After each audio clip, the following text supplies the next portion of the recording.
अस्सलाम वालेकुम। दिन भर के साथ मैं हूं जन्नत जमशेद और मैं हूं ज़ीशान बशीर। नाज़रीन, प्रोग्राम में आज हम सबसे पहले बात करेंगे अहम तरीन समाअत की, जो कि सुप्रीम कोर्ट में जारी है। सुन्नी इत्तेहाद कौंसिल की मखसूस नशिस्तों के केस के हवाले से ये समाअत हुई।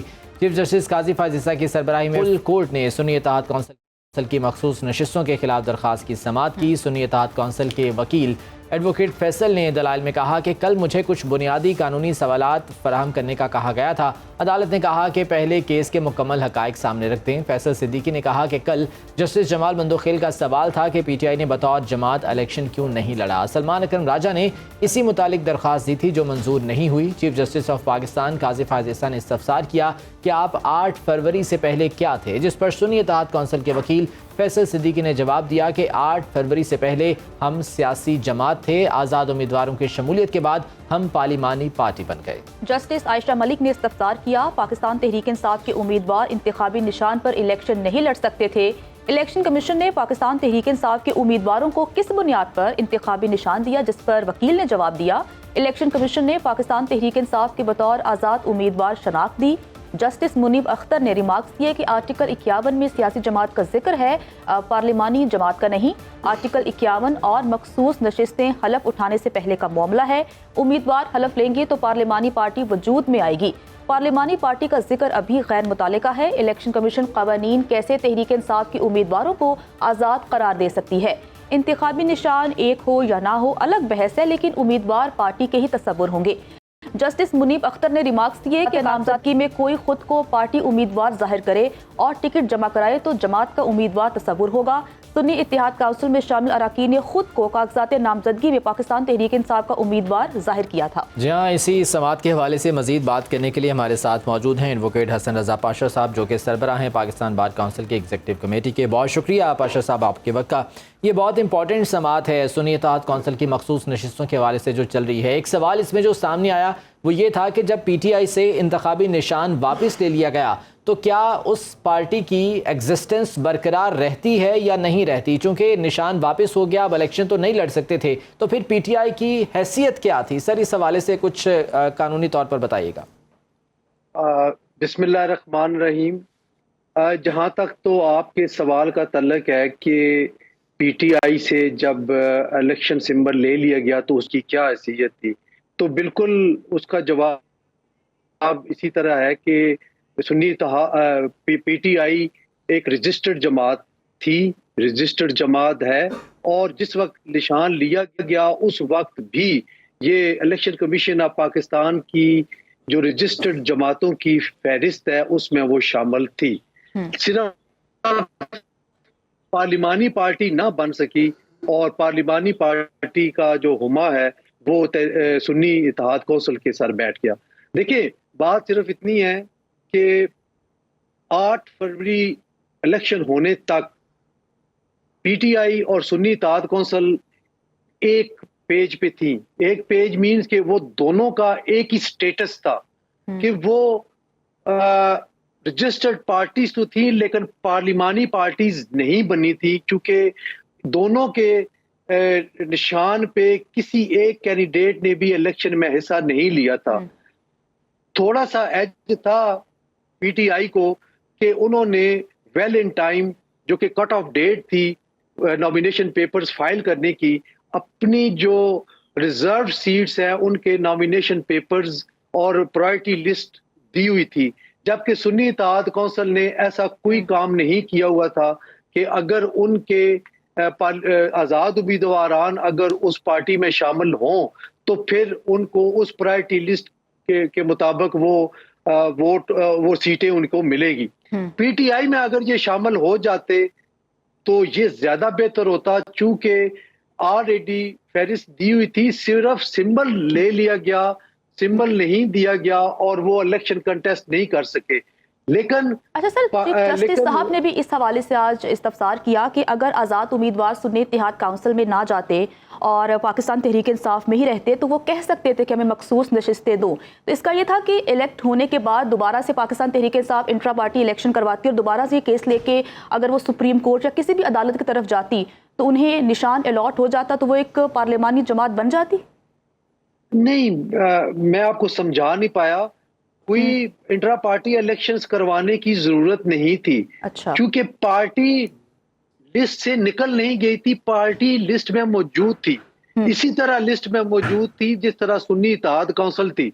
हालांकि आप देखिए कि सुन्नी इत्तेहाद काउंसिल के चेयरमैन ने भी अपनी पार्टी के सिंबल पे इलेक्शन नहीं लड़ा, वो आजाद हैसियत में लड़े और मुंतखब होने के बाद जिस तरह बाकी पीटीआई के आजाद अरकान सुन्नी इत्तेहाद काउंसिल में शामिल हुए, पार्टी के चेयरमैन भी इसी तरीके से सुन्नी इत्तेहाद काउंसिल में शामिल हुए। तो यही तरीका अगर पीटीआई के मुंतखब शुदा अरकान अडॉप्ट करते और वो तमाम आजाद अरकान पीटीआई में शामिल हो जाते, तो फिर इलेक्शन कमीशन ऑफ पाकिस्तान या हाई कोर्ट को रिजर्व सीट्स पीटीआई को ना देने का कोई जवाब नहीं बनता था, क्योंकि जो प्रायोरिटी लिस्ट पीटीआई ने कट ऑफ डेट से पहले इलेक्शन कमीशन ऑफ पाकिस्तान में जमा करवाई हुई थी, वो फिर उस तनासुब के साथ उनको ये सीटें मिल जानी चाहिए थी।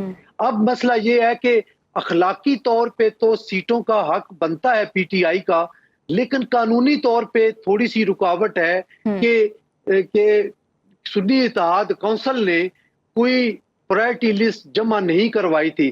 फर्ज कर लें अगर सुन्नी इत्तेहाद काउंसिल ने कोई प्रायोरिटी लिस्ट जमा करवाई हुई होती और इतने तादाद में आजाद अरकान सुन्नी इत्तेहाद काउंसिल में शामिल हो जाते, तो फिर उस प्रायोरिटी लिस्ट जो सुन्नी इत्तेहाद काउंसिल ने दी हुई थी, उसके जो रिजर्व सीट्स के कैंडिडेट थे वो इस तरीके से और इसी तनासब के साथ मुंतखब हो जाते जिस तरह के बाकी पार्टियों की लिस्ट के मुताबिक। चलिए सर, आज फैसल सिद्दीकी साहब ने भी कहा कि जो सुप्रीम कोर्ट का फैसला था जिसमें पाकिस्तान तहरीक इंसाफ से बल्ले का निशान छीना गया था, उसमें ये क्लैरिटी उस वक्त नहीं थी। अच्छा सर, जस्टिस मंसूर अली शाह ने भी आज एक और अहम पॉइंट रेज किया। उनका कहना था कि अगर पार्लियामेंट में आज़ाद उम्मीदवार ज़्यादा हों और 2 सियासी जमातें हों, तो क्या तमाम मखसूस नशिस्तें उन 2 सियासी जमातों को मिलेंगी या फिर जितनी सीट्स वो जीते हैं तो उसी तनासुब से उन 2 सियासी जमातों को सीट्स मिलेंगी? आइन और कानून इस हवाले से क्या क्लैरिटी देता है? जी, आइन ये कहता है कि जितने वोट जितनी सीटें उन जमातों ने ली हैं वही उनको मिलेगी रिजर्व सीट उसी तनासुब से। ये नहीं होगा कि अगर आजाद अरकान की तादाद ज्यादा है और बाकी सीट सरप्लस हो गई हैं तो वो उठा के जिस तरह के अभी दी गई बाकी पार्टीज को उसमें तकसीम कर दी गई। मेरा ख्याल है कि आइन में और इलेक्शन एक्ट में ऐसी कोई चीज नहीं है कि कोई पार्टी अपने हासिल किए गए वोट या सीट से जायद हिस्सा उनको दे दिया जाए। हाँ, इतना हिस्सा उनको जरूर मिलेगा जो उन्होंने सीट्स ली हैं या वोट। चलें, इस मामले पर अभी समाअत हो रही है और 24 जून को ये समाअत दोबारा होनी है। देखना ये है कि क्या इस हवाले से मज़ीद चीज़ें सामने आती हैं। बहुत शुक्रिया नज़र पाशा साहब हमारे साथ मौजूद थे और आईनी और कानूनी लिहाज से इस मामले के हवाले से बात कर रहे थे। नाज़रीन, प्रोग्राम में आगे बढ़ते हैं और बात कर लेते हैं कि वज़ीर-ए-आज़म शहबाज शरीफ 5 रोज़ा दौरे पर चीन पहुँच गए हैं। डिप्टी वज़ीर-ए-आज़म इसहाक डार, वफाकी वज़रा, सेक्रेटरी खारजा, चेयरमैन FBR और दीगर अफसरान भी वज़ीर-ए-आज़म के हमरा हैं। रवानगी से कबल वज़ीर-ए-आज़म की ज़ेर सदारत लाहौर एयरपोर्ट पर खुसूसी इजलास हुआ जिसमें दौरे चीन से मुतालिक उमूर ज़ेर गौर आए। पहली मरतबा पाकिस्तान से सरमायाकार और सनतकारों की बड़ी तादाद वज़ीर-ए-आज़म के हमरा चीन पहुंचे हैं। ताजरों का वफ़द शेंज़न में बिजनेस टू बिजनेस कॉन्फ्रेंस में भी शिरकत करेगा। वज़ीर-ए-आज़म शहबाज शरीफ की चीनी सदर और वज़ीर-ए-आज़म के साथ भी मुलाकात होगी। मुख्तलिफ तिजारती शोबों में फ़रोग़ के साथ साथ IT के शोबे में मुख्तलिफ चीनी कंपनीज़ के हुक्काम से भी मुलाकात होगी और दीगर जो अहम मामलात हैं वो भी ज़ेर बहस आएंगे। बिजनेस टू बिजनेस मुलाकात में पाकिस्तान में कारोबारी शराकत दारी में इजाफे के हवाले से बातचीत की जाएगी, जबकि इसके हवाले से जो गुफ्तगू होनी है वज़ीर-ए-आज़म शहबाज शरीफ ने आज सुबह अपनी गुफ्तगू में इस हवाले से वाज़ेह किया था कि CPEC फ़ेज़ 2 के हवाले से हम यकीनन जो ताउन है वो आगे बढ़ाएंगे। इसी हवाले से बात करने के लिए हमारे साथ मौजूद हैं डॉक्टर जमील अहमद साहब जो कि माहिर हैं बैनुल-अक़वामी उमूर के। डॉक्टर जमील साहब, बहुत शुक्रिया आपके वक्त का। मौजूदा वक्त में वज़ीर-ए-आज़म शहबाज शरीफ का दौरा चीन कितना इम्पॉर्टेंट है ख़त्ते के लिए और मौजूदा पाकिस्तानी मईशत की सूरत हाल अगर देखी जाए, सरमायाकारी लाने की कोशिश की जा रही है, चाहे वो SIFC के प्लेटफॉर्म से हो या वज़ीर-ए-आज़म के दौरे के नतीजे के तौर पर हो, तो ये कितना पॉजिटिव इम्पैक्ट होगा वज़ीर-ए-आज़म के दौरे का? अब तक जितने भी दौरे हुए हैं इससे पहले 2013 से लेके अब तक इसमें सबसे अहम दौरा है और आपने खुद अपने इंट्रो में बता दिया कि खित्ते के लिहाज से क्या अहमियत है। इस दौरे के 3 पहलू हैं और हर पहलू एक दूसरे के साथ मुंसलिक है।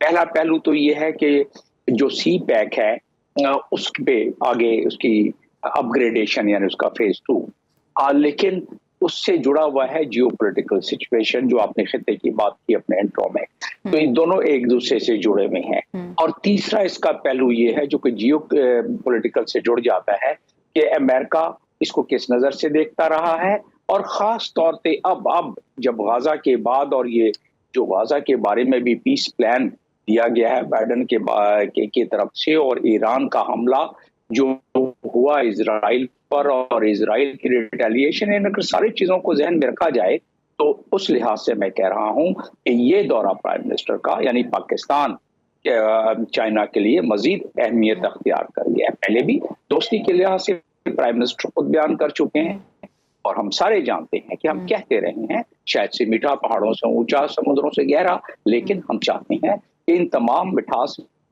में, गहराइयों में, फौलाद से ज्यादा मजबूती में हमारा क्या फायदा, कितना फायदा और कब तक ये फायदा, और आवाम को क्या फायदा। तो हर मुल्क चाहे वो चाइना हो पाकिस्तान हो, दोस्ती आसमानों से ज्यादा बुलंद हो जाए, लेकिन उनको देखना ये होता है कि अपने मुल्क और अपने अवाम का क्या इंटरेस्ट है। यकीनन सी पैक जिस लिहाज से उसकी दाग बेल डाली गई, और सी पैक क्योंकि वो एक BRI का हिस्सा है, और सी पैक क्योंकि जियो इकोनॉमिक लिहाज से चाइना ने शुरू किया $4 ट्रिलियन का, जिसमें $1 ट्रिलियन खर्च कर चुका है।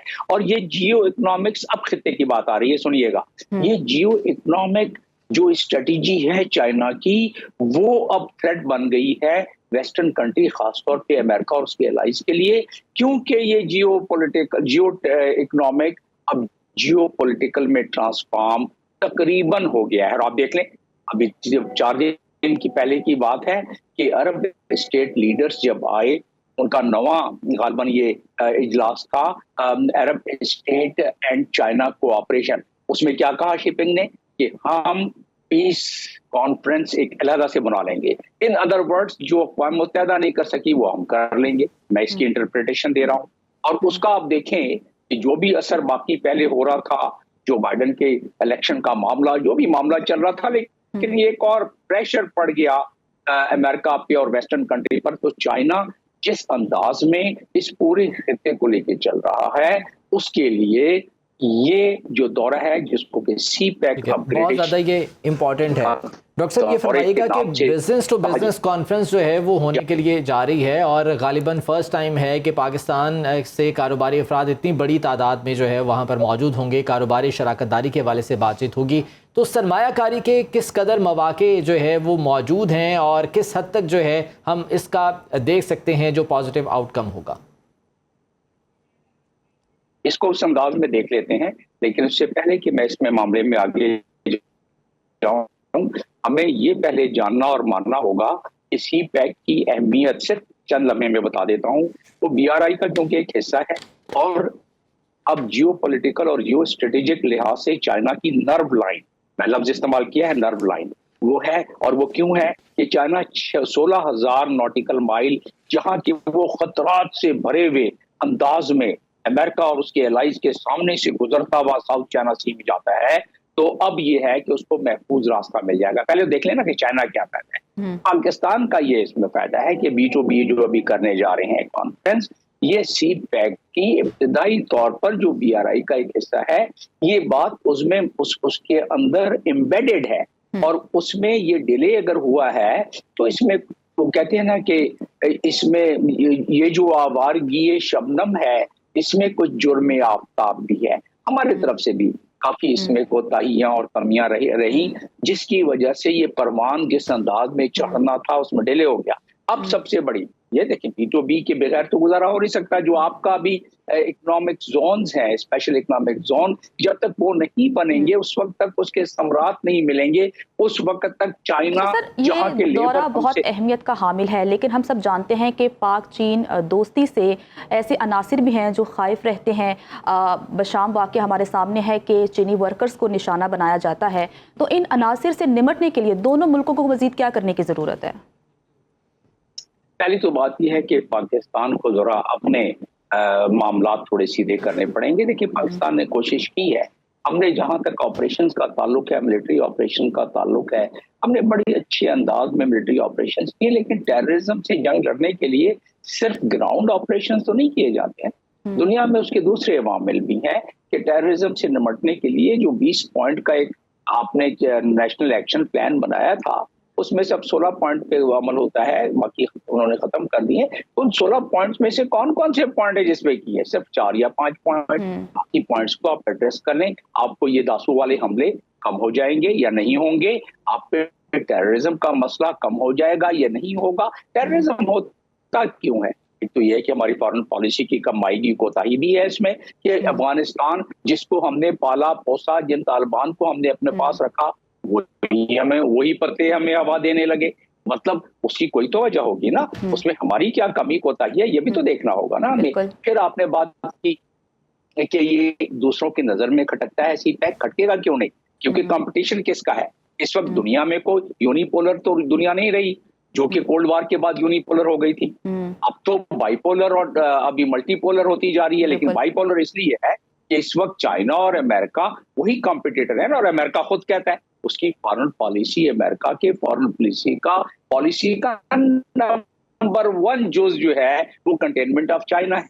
और कंटेनमेंट ऑफ चाइना क्यों है? कि चाइना शुरू हुआ था बड़े आराम से जियो इकोनॉमिक अंदाज में, अप्रोच में, और अब वो जियोपॉलिटिकल साइड पर आ गया और मिलिट्री के लिहाज से वो ब्लू नेवी जाके वो उस पर स्टेट ऑफ हॉर्मुज़ के सामने स्टेट ऑफ इसमें जो यमन और जिबूती के सामने आके बैठ गया है अपने वो लेके। तो वो चीजें उनके जहन में खटक रही हैं। और सी पैक का अगर ये टुकड़ा बन गया, जो बन चुका है, और उसमें ऑयल पाइपलाइन बिछ गई, तो चाइना के तो वारे न्यारे हो गए।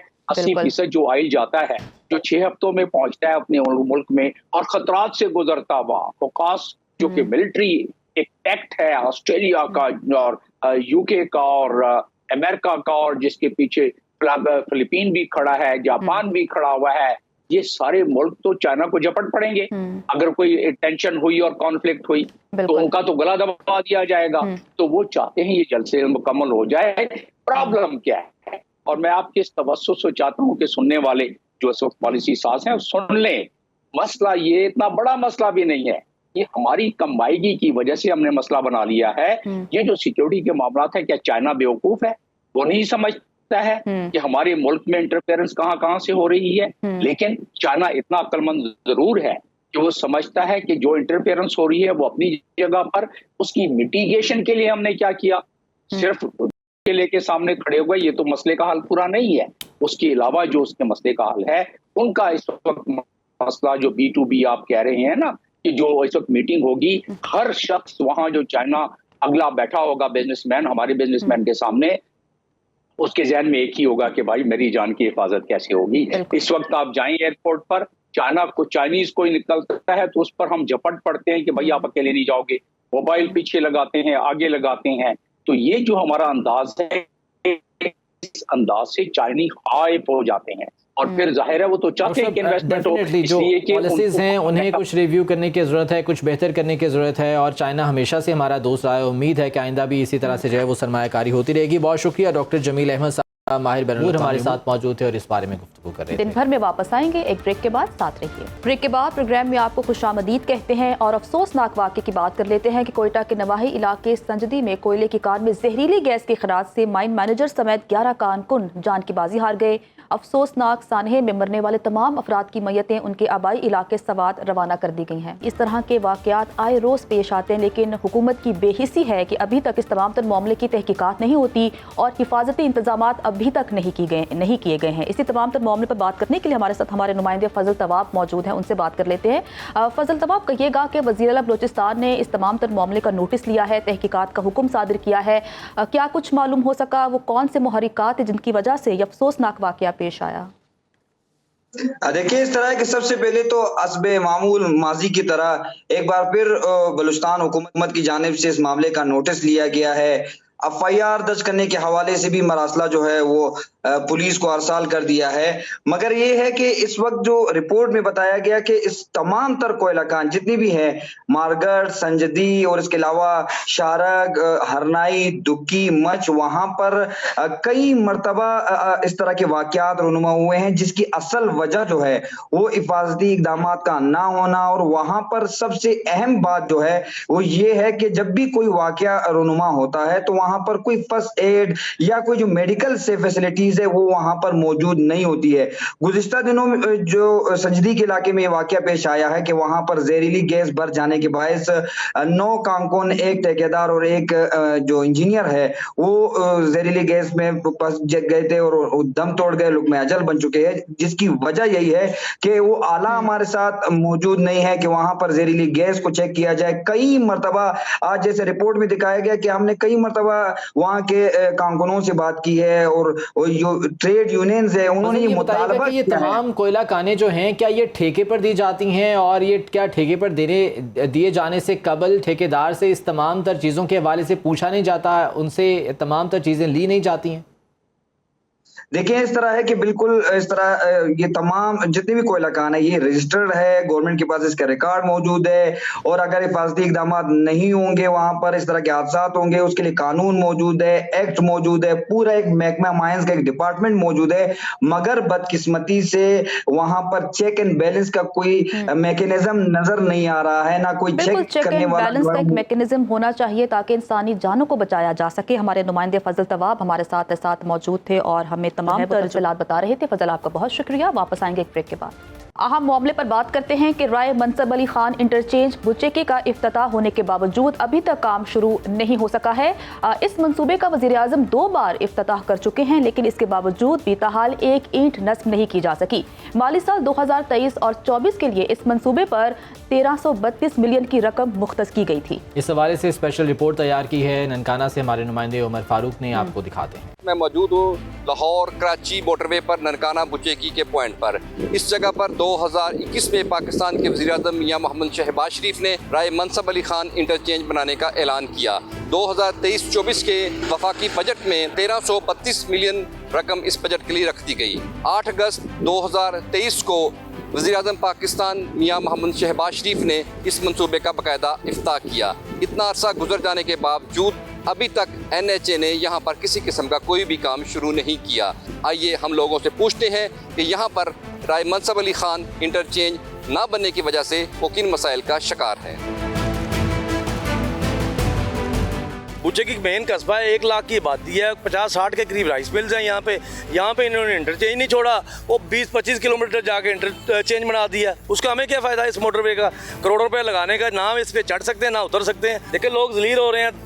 15 मिनट का सफ़र है, 2.5 घंटे बताया हो रहा है। साल 2 साल पहले का 1.5 साल पहले का इनका इफ्तिताह 2 बारी 3 बारी हो चुका है। ये नून लीग की गवर्नमेंट के दरम्यान ही, लेकिन इनका अज तक अमल दरामद नहीं होया, ना अज तक कोई इनका पता लग्या बनन लगा नहीं बनना। जो बुचेकी वाला रोड है ना, ये बनना चाहिए।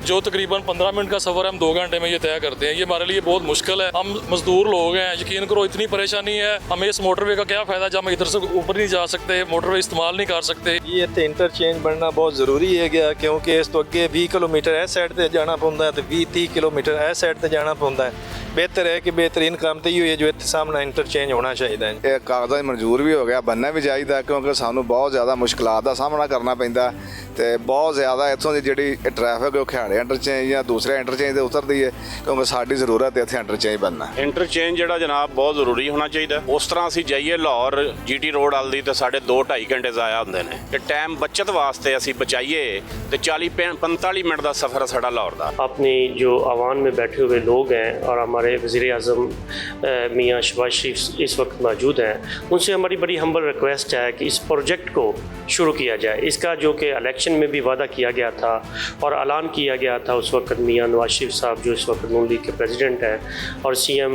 मरियम ने भी ये वादा किया था कि इंशाअल्लाह इस प्रोग्राम को हम जल्द अज जल्द शुरू करेंगे।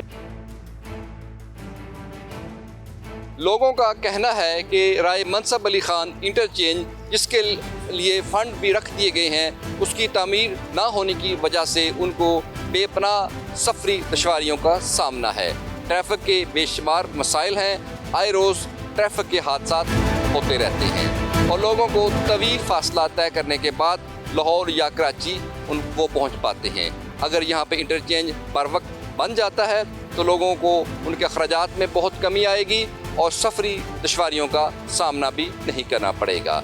उम्मीद करते हैं वानी इक़्तिदार में बैठने वाले और मुतल्लिका जो हुकाम हैं वो इस मामले का नोटिस लेंगे। आज के प्रोग्राम से इतना ही। खुदा हाफिज़।